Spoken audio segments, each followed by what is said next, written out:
कांग्रेस की उनको यहाँ पकड़े हुए हैं।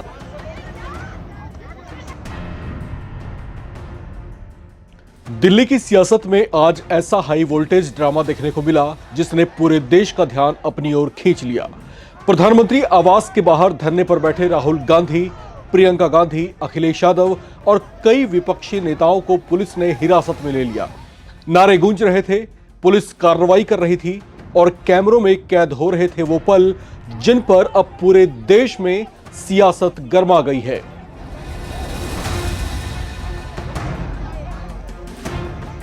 धरना, नारे, हिरासत और फिर राहुल गांधी का बड़ा संदेश, मोदी जी हर जोर आजमा लो, छात्रों के इंसाफ की लड़ाई अब रोके नहीं रुकेगी। आखिर प्रधानमंत्री आवास के बाहर ऐसा क्या हुआ कि विपक्ष और सरकार एक बार फिर आमने सामने आ गए। नवभारत टाइम्स की इस रिपोर्ट में आपको दिखाएंगे पूरे घटनाक्रम की टाइमलाइन। धरना कैसे शुरू हुआ, पुलिस ने कब कार्रवाई की, राहुल गांधी ने हिरासत के बाद क्या कहा, प्रियंका गांधी और अखिलेश यादव का क्या रुख रहा और अब यह पूरा मामला संसद से लेकर सड़क तक कैसे राजनीतिक टकराव में बदल गया है।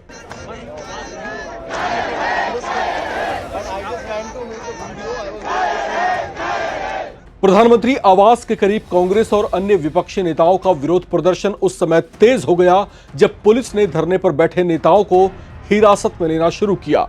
राहुल गांधी, प्रियंका गांधी वाड्रा, समाजवादी पार्टी के प्रमुख अखिलेश यादव और कई अन्य नेताओं को पुलिस बसों में बैठाकर वहां से ले गई। इस कार्रवाई के दौरान पूरे इलाके में सुरक्षा व्यवस्था और कड़ी कर दी गई थी। हिरासत में लिए जाने के बाद राहुल गांधी ने सरकार पर तीखा प्रहार किया। उन्होंने कहा कि मोदी जी हर जोर आजमा लो, सारी ताकत लगा लो, छात्रों के इंसाफ की लड़ाई अब नहीं रुकेगी। गिरफ्तार करो, जेल में डालो, फर्क नहीं पड़ता, हमारे बच्चों के साथ हुए अत्याचार का हिसाब देना ही होगा। राहुल गांधी के इस बयान के बाद राजनीतिक माहौल अब और गर्मा गया है। कायर हैं, डरते हैं, हम नहीं डरते इनसे, ये हमसे। इस प्रदर्शन में कांग्रेस के अलावा समाजवादी पार्टी के नेता अखिलेश यादव भी शामिल हुए। प्रदर्शनकारी प्रधानमंत्री और केंद्र सरकार के खिलाफ नारे लगा रहे थे और छात्रों से जुड़े मुद्दों पर जवाबदेही की मांग कर रहे थे। पुलिस ने प्रदर्शन को नियंत्रित करने के लिए चरणबद्ध तरीके से कार्रवाई की और कई नेताओं को हिरासत में लिया। इससे पहले सरकार की ओर से स्थिति को शांतिपूर्वक तरीके से सुलझाने के प्रयास भी किए गए। पीएमओ में राज्य मंत्री डॉक्टर जितेंद्र सिंह और केंद्रीय गृह सचिव गोविंद मोहन प्रदर्शन स्थल पर खुद पहुंचे और कांग्रेस नेताओं से बातचीत भी की।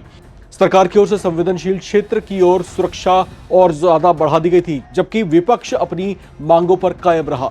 धरने के दौरान कई कांग्रेस नेताओं ने हाथों में सांकेतिक हथकड़ियां पहनकर विरोध दर्ज कराया। उनका कहना था कि यह छात्रों के खिलाफ हुई कथित पुलिस कार्रवाई के विरोध का प्रतीक है। कांग्रेस नेताओं ने शिक्षा मंत्री के इस्तीफे की मांग को दोहराया और कहा कि इस मुद्दे पर संसद में चर्चा होनी चाहिए। प्रियंका गांधी ने आरोप लगाया कि विपक्ष छात्रों के मुद्दे पर सदन में चर्चा चाहता है, लेकिन उसे बोलने का मौका नहीं दिया जा रहा। वहीं कांग्रेस ने कहा कि आंदोलन तब तक जारी रहेगा जब तक छात्रों के सवालों पर जवाबदेही तय नहीं हो जाती। दूसरी ओर सरकार का कहना है कि संसद के भीतर चर्चा के लिए वो तैयार है।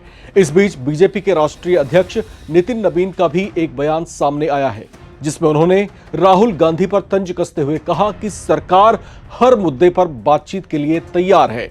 इसके बावजूद जिस तरह का व्यवहार राहुल गांधी की ओर से किया गया वो बेहद निंदनीय है। नितिन नबीन यही नहीं थमे, इसके बाद उन्होंने राहुल गांधी को अराजकता का प्रतीक भी बता डाला। जंतर मंतर पर प्रदर्शनकारियों पर पुलिस का कड़ा एक्शन और उस पर विपक्षी दलों के जोरदार हंगामे ने इस पूरे मामले को राजनीतिक रंग दे दिया है। यानी अब यह मामला केवल एक धरने तक सीमित नहीं रह गया।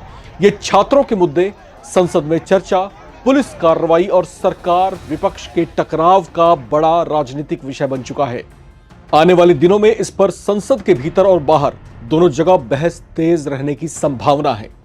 अब सबसे बड़ा सवाल नवभारत टाइम्स के आप तमाम दर्शकों से, क्या ऐसे संवेदनशील मुद्दों का समाधान सड़क के आंदोलन से निकलेगा या फिर संसद में विस्तृत बहस से निकलेगा? अपनी राय कमेंट बॉक्स में लिखकर जरूर शेयर करें। और देखते रहें नवभारत टाइम्स।